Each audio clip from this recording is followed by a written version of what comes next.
ನಮಸ್ಕಾರ. ಇವತ್ ನಾವು ಚರ್ಚೆ ಮಾಡ್ತಿರೋದು ಇತ್ತೀಚೆಗೆ ನಡೆದ ಒಂದು ದೊಡ್ಡ ಘಟನೆ ಬಗ್ಗೆ. ಅಂದ್ರೆ ಇರಾನ್ನ ಪರಮಾಣು ಕೇಂದ್ರಗಳ ಮೇಲೆ ಅಮೆರಿಕ ನಡೆಸಿದ ಸೇನಾ ದಾಳಿ. ಇದ್ರ ಪರಿಣಾಮಗಳೇನು, ಮುಂದೆ ಏನಾಗ್ಬೋದು? ಲಭ್ಯವಿರುವ ವರದಿಗಳನ್ನ ನೋಡಿ ಇದನ್ನ ಅರ್ಥ ಮಾಡ್ಕೊಳ್ಳೋ ಪ್ರಯತ್ನ ಮಾಡೋಣ. ಸರಿ, ಮೊದ್ಲು ಏನಾಯ್ತು ಅಂತ ನೋಡೋಣ. ಜೂನ್ 22, 2025 ಅಲ್ವಾ? ಹೌದು. ಆ ದಿನ ಯುಎಸ್ ವಾಯುಪಡೆಯ B-2 ಸ್ಟೆಲ್ತ್ ಬಾಂಬರ್ಗಳು. ಸ್ಟೆಲ್ತ್ ಅಂದ್ರೆ ರಾಡಾರ್ಗೆ ಸಿಗದೇ ಇರೋದು. ಹೌದು. ಮತ್ತೆ ಜಲಾಂತರ್ಗಾಮಿಯಿಂದ ಟೊಮಾಹಕ್ ಕ್ಷಿಪಣಿಗಳನ್ನ ಉಡಾಯಿಸಿದ್ರು. ಟೊಮಾಹಕ್ ಅಂದ್ರೆ ತುಂಬಾ ನಿಖರವಾಗಿ ಗುರಿ ತಲುಪೋದು. ಖಂಡಿತ.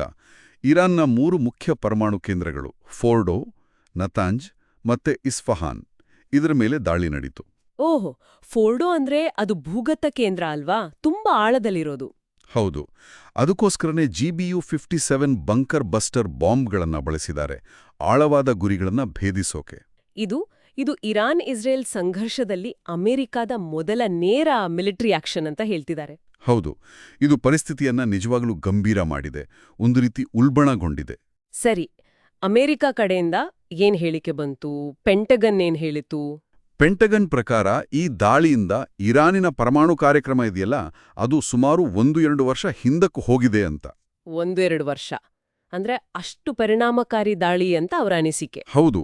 ಧೈರ್ಯಶಾಲಿ, ತೀವ್ರ ಹಾನಿಕಾರಕ ಅಂತನೂ ಬಣ್ಣಿಸಿದ್ದಾರೆ. ಮಾಜಿ ಅಧ್ಯಕ್ಷ ಟ್ರಂಪ್ ಕೂಡ ರಿಯಾಕ್ಟ್ ಮಾಡಿದ್ರು ಅಲ್ವಾ? ಅವ್ರು ಹೇಳಿದ್ದು ಆ 3 ಸ್ಥಳಗಳು ಸಂಪೂರ್ಣವಾಗಿ ನಾಶವಾಗಿವೆ ಅಂತ. ಅಂತಾರಾಷ್ಟ್ರೀಯ ಅಣುಶಕ್ತಿ ಸಂಸ್ಥೆ IAEA ಅವರ ವರದಿ ಏನ್ ಹೇಳುತ್ತೆ? IAEA ಕೂಡ ಅಗಾಧ ಹಾನಿಯಾಗಿದೆ ಅಂತ ಒಪ್ಕೊಂಡಿದೆ. ಆದರೆ ಒಂದು ಮುಖ್ಯವಾದ ವಿಷಯ ಅಂದ್ರೆ ಏನು? ಘಟನಾ ಸ್ಥಳದ ಹೊರಗೆ ವಿಕಿರಣದ ಮಟ್ಟದಲ್ಲಿ ಏನೂ ಏರಿಕೆ ಕಂಡಿಲ್ಲ ಅಂತ ಸ್ಪಷ್ಟಪಡಿಸಿದ್ದಾರೆ. ಅದು ಸಮಾಧಾನದ ವಿಷಯ. ಸರಿ, ಇರಾನ್ ಪ್ರತಿಕ್ರಿಯೆ ಹೇಗಿತ್ತು? ಖಂಡಿತ ಸುಮ್ನೆ ಕೂತಿರ್ಲಿಲ್ಲ. ಇಲ್ಲವಿಲ್ಲ, ನಿರೀಕ್ಷೆಯಂತೆ ತುಂಬಾ ತೀವ್ರವಾಗಿತ್ತು. ಈ ದಾಳಿ ಎಲ್ಲ ಕೆಂಪು ರೇಖೆಗಳನ್ನ ಮೀರಿದೆ ಅಂತ ಹೇಳಿದ್ರು. ಕೆಂಪು ರೇಖೆ ಅಂದ್ರೆ ಒಂದ್ ರೀತಿ ಸಹನೆಯ ಗಡಿ ದಾಟಿದೆ ಅಂತ. ಗಂಭೀರ ಉಲ್ಲಂಘನೆ ಅಂತ ಖಂಡಿಸಿ ಇನ್ನು ಮಾತುಕತೆಗೆ ಅವಕಾಶ ಕಡಿಮೆ ಇರಬಹುದು ಅಂತ ಎಚ್ಚರಿಕೆಯನ್ನು ಕೊಟ್ಟಿದ್ದಾರೆ. ಅದೇ ಸಮಯದಲ್ಲಿ ಹೌದು, ಇಲ್ಲೊಂದು ಕುತೂಹಲಕಾರಿ ವಿಷಯ ಇದೆ. ಸ್ಯಾಟಲೈಟ್ ಚಿತ್ರಗಳು ಏನ್ ತೋರಿಸ್ತಿವೆ ಅಂದ್ರೆ ಫಡ್ಡೋದಲ್ಲಿ ಅಷ್ಟು ಹಾನಿಯ ನಡುವೆಯೂ ದುರಸ್ತಿ ಮತ್ತು ಪುನರ್ನಿರ್ಮಾಣ ಕೆಲಸ ತಕ್ಷಣ ಶುರುವಾಗಿದೆ. ಓ, ಹಾಗಾದ್ರೆ ಅವರು ಬೇಗನೆ ರಿಕವರ್ ಆಗ್ತಿದ್ದಾರೆ. ಹೌದು, ಸೆಂಟ್ರಿಫ್ಯೂಜ್ಗಳನ್ನ ಅಂದ್ರೆ ಯುರೇನಿಯಂ ಸಂಸ್ಕರಿಸೋ ಯಂತ್ರಗಳನ್ನ ಮತ್ತೆ ಸ್ಥಾಪಿಸ್ತಿದ್ದಾರೆ. ಕೆಲವೇ ತಿಂಗಳಲ್ಲಿ ಮತ್ತೆ ಕಾರ್ಯಾರಂಭ ಮಾಡ್ತೀವಿ ಅಂತ ಇರಾನ್ ಹೇಳ್ಕೊಳ್ತಿದೆ. ಇದಕ್ಕೆ ಪ್ರತೀಕಾರವಾಗಿ ಇರಾನ್ ಏನಾದ್ರೂ ದಾಳಿ ಮಾಡಿತ್ತಾ? ಮಾಡಿತ್ತು. ಜೂನ್ 23ರಂದು ಕತಾರ್ನಲ್ಲಿರುವ ಅಲ್ ಉದೈದ್ ವಾಯುನೆಲೆ ಮೇಲೆ ಕ್ಷಿಪಣಿ ಉಡಾಯಿಸಿದ್ರು. ಅದು US ಸೆಂಟ್ರಲ್ ಕಮಾಂಡ್ನ ಪ್ರಮುಖ ಕೇಂದ್ರ ಅಲ್ವಾ? ಹೌದು, ಆದರೆ ಹೆಚ್ಚಿನ ಕ್ಷಿಪಣಿಗಳನ್ನ ತಡೆಹಿಡಿಯಲಾಯಿತು.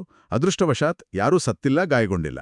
ಸರಿ, ಈಗ ಇದರ ವ್ಯೂಹಾತ್ಮಕ ಮತ್ತು ರಾಜಕೀಯ ಪರಿಣಾಮಗಳ ಬಗ್ಗೆ ಮಾತಾಡೋಣ. ಇದು ತುಂಬಾ ಆಸಕ್ತಿಕರವಾಗಿದೆ. ತಜ್ಞರು ಏನ್ ಹೇಳ್ತಿದ್ದಾರೆ ಅಂದ್ರೆ ಈ ದಾಳಿಯಿಂದ ಇರಾನ್ ತನ್ನ ಕಾರ್ಯಕ್ರಮ ನಿಲ್ಲಿಸಲ್ಲ,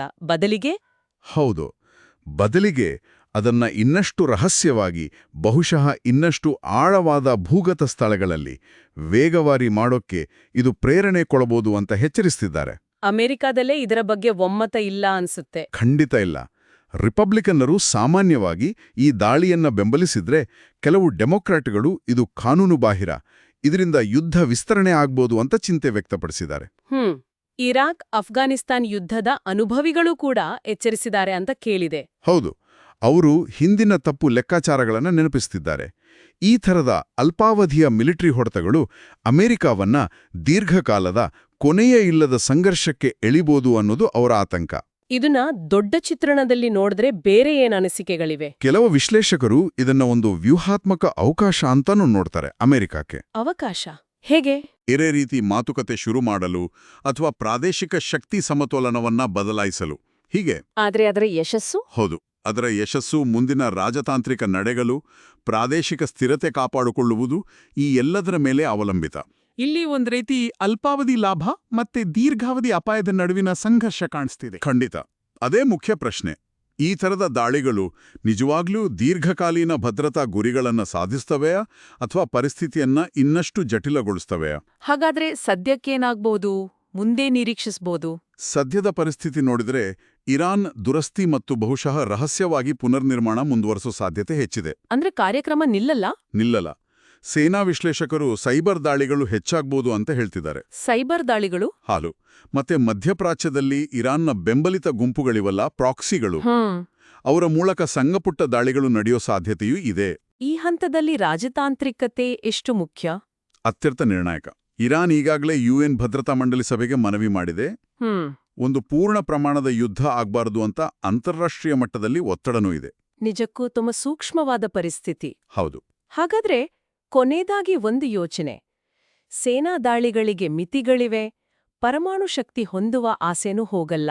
ಹಾಗಾದ್ರೆ ತಕ್ಷಣದ ಮಾತುಕತೆ, ಸಂಘರ್ಷ ಎಲ್ಲವನ್ನು ಬಿಟ್ಟು ದೀರ್ಘಾವಧಿಯಲ್ಲಿ ನೋಡಿದ್ರೆ ಈ ಪರಮಾಣು ಕಾರ್ಯಕ್ರಮಗಳಿಗೆ ಮೂಲ ಕಾರಣವಾದ ಭದ್ರತಾ ಕಾಳಜಿಗಳನ್ನ, ಪ್ರಾದೇಶಿಕ ಆತಂಕಗಳನ್ನ ಪರಿಹರಿಸಲು ಬೇರೆ ದಾರಿಗಳೇ ಇಲ್ವಾ? ಇದು ನಿಜವಾಗಿಯೂ ನಾವು ಯೋಚಿಸಬೇಕಾದ ಪ್ರಶ್ನೆ. ಸೇನಾ ಪರಿಹಾರವನ್ನ ಹೊರತುಪಡಿಸಿ ಬೇರೆ ಮಾರ್ಗಗಳ ಬಗ್ಗೆ ಗಂಭೀರವಾಗಿ ಚಿಂತಿಸಬೇಕಾದ ಸಮಯ ಇದು. ಖಂಡಿತ.